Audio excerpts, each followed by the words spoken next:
పారిజాతం పారిజాతం, మా రాము తను చేసిన తప్పని ఒప్పుకుంటున్నాడు. నీ క్షమాపణ చెప్పి ఈ కప్పులు నీకే చింత నీకే ఇమ్మంటున్నాడు. అందరి ముందు అవమానించి ఒక్కరైనప్పుడు సారి చెప్పడమా? ఉంచుకోమని చెప్పు.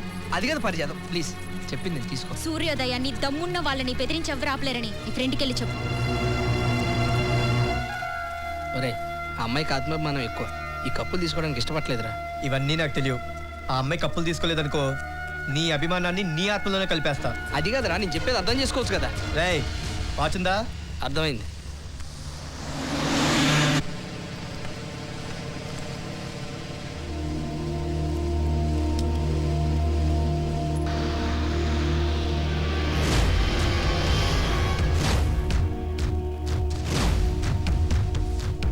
రేయ్ ఎక్కడికి రా? కొండపల్లి. నువ్వు ఎందుకు వచ్చావు అసలు? నువ్వు ఇలాంటి ఏదో పనులు చేస్తావని రాము నన్ను పంపించాడు. కప్పులు ఇమ్మన్నాడు, ఇచ్చొస్తా, వదిలే. రేయ్ కొండపల్లి వెళ్ళే ఉంటా నేను నరికేస్తారా? అసలు నువ్వు ఆ ఊరు వెళ్ళావని తెలిస్తే మనోళ్ళే నరికేస్తారు.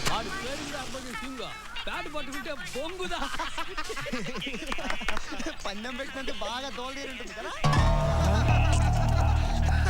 అబ్బో, ఇది మనూరు ఫిగరే. ఇది మన పంకజం కూతురే. పంకజం కూతురా? గోపాలపురం కాలేజీకి పోవచ్చును. అవునా? దీనమ్మ మనూరి నైట్ కాలేజ్ లో జాయిన్ చేయకుండా పక్కూరి డే కాలేజ్ లో జాయిన్ చేసింది ఏంట్రా? ఈ బిడ్డ చదువుకుంటాదంట. అంటే వాళ్ళ సాంప్రదాయాల ప్రకారం ఇది ఇంకా రంగంలో దిగలేదన్నమాట. ఏ కుప్స్వామి, ఏ శామే? నువ్వు వెళ్ళి వాళ్ళ అమ్మతో మాట్లాడు. ఓకే. రాయ్, ఎంత ఖర్చు అయినా పర్లేదు.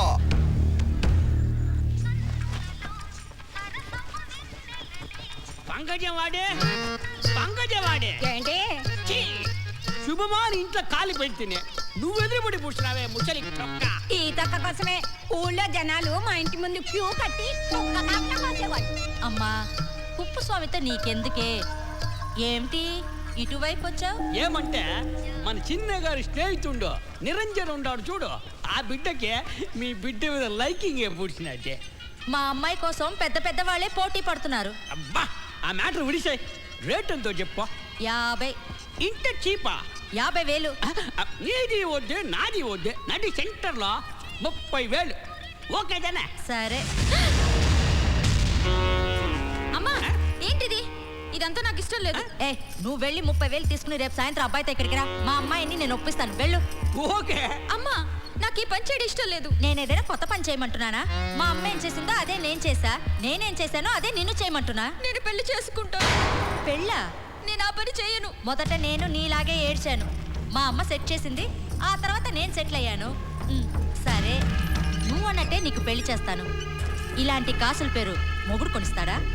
సంక్రాంతికి నువ్వు పెట్టుకున్నావే వడ్డానో, అది నీ మొగుడు కొనిస్తాడా? ఊరికి ఉత్తరాన 40 ఎకరాల మామిడి తోట ఉంది, అది ఏ మొగుడు కొనిస్తాడే?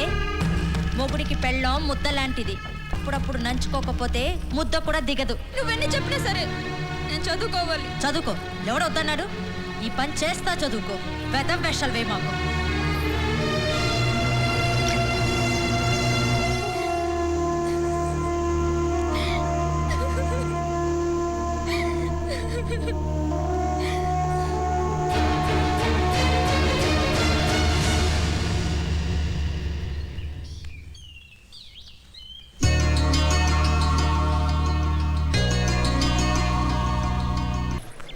పారిజాతం, నీకు విషయం చెప్పాలి. అది నీకు ఇష్టమైతే నిన్ను పెళ్లి చేసుకుందాం అనుకుంటున్నాను. అయ్యో, ఎందుకు ఏడుస్తావు? ఇలా రా. ఎందుకు అందరి ముందు అలా ఏడుస్తావు? ఇష్టం లేకపోతే ఇష్టం లేదని చెప్పొచ్చు కదా. నా గురించి తెలుసా? నాకంతా తెలుసు. నిన్న మీ ఇంటికి వచ్చినప్పుడు చూసా. నాకు నీ ఆత్మాభిమానం నచ్చింది. నీకు ఇష్టమైతే చెప్పు, మీ ఇంట్లో వాళ్ళు నేను ఒప్పిస్తా.